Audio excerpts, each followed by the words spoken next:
amazing benchmark. The moment you say mothers, Yeah. they're giving a sound ambience of babies crying. Oh, okay. Perfect. That's the halo effect, I think. Yeah. So they've set up quite a big benchmark of being an ideal wife. However, I, or girls of my generation, feel that we cannot be as good as wife as my mother has been, or our mothers have been. So should I feel that I am falling short of in my personal life, or should I feel that I'm not giving enough justice to my marriage once I'm married? How should I feel about this? You know, our center in the United States is in Tennessee. Tennessee is a little one kind of state, okay. Mary Makowski, that's not Romanian, right? Okay. Mary Makowski got married. And after their honeymoon, they came home and she threatened him that she's going to make a dinner all by herself. I'm sorry, she said she'll make dinner for the new husband. And husband came home from work and she served the dinner and he put it in his mouth and slowly he was chewing on it and went into profound thought.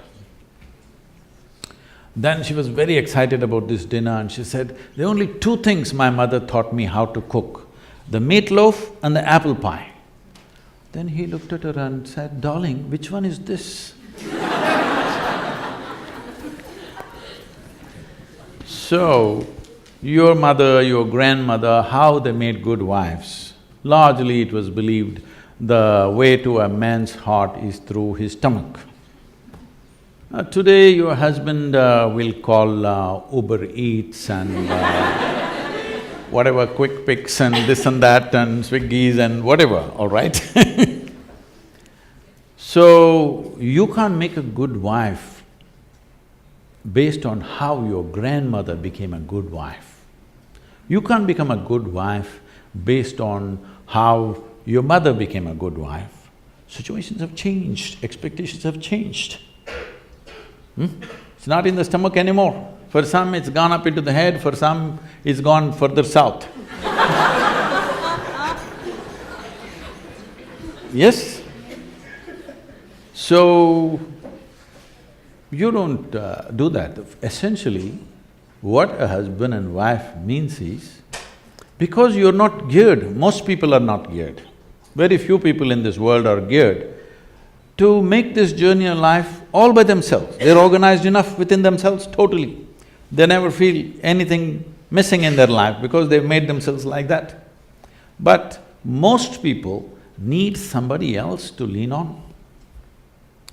Either emotionally, psychologically, there are needs in a human being, physical needs, psychological needs, emotional needs, maybe social needs, economic needs, variety of needs. To fulfill these needs, you want to find one person that you can depend on. Because it's very difficult even to find one person with whom you can share everything that you have, your body, mind, emotion and works.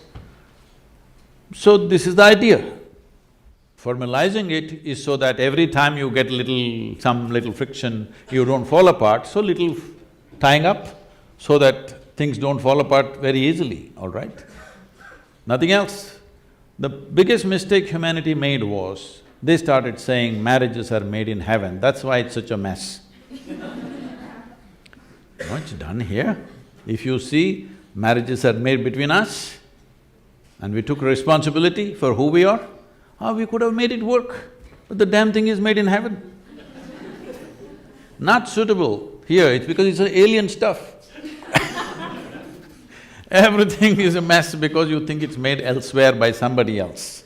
If you understand it's made by you for your well-being, to fulfill your needs and your purposes so that you can go through this journey of life with least amount of trouble and friction, then you would handle it more responsibly, isn't it?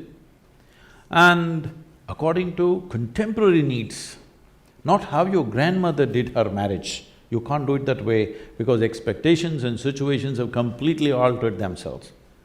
So, if you hold somebody who is your friend And who is your need? You must understand. You are in this relationship because you need.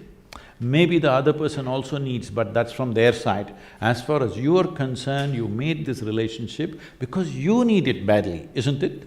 If you understand and you're always grateful for this, that somebody is fulfilling all your need, you would handle it well.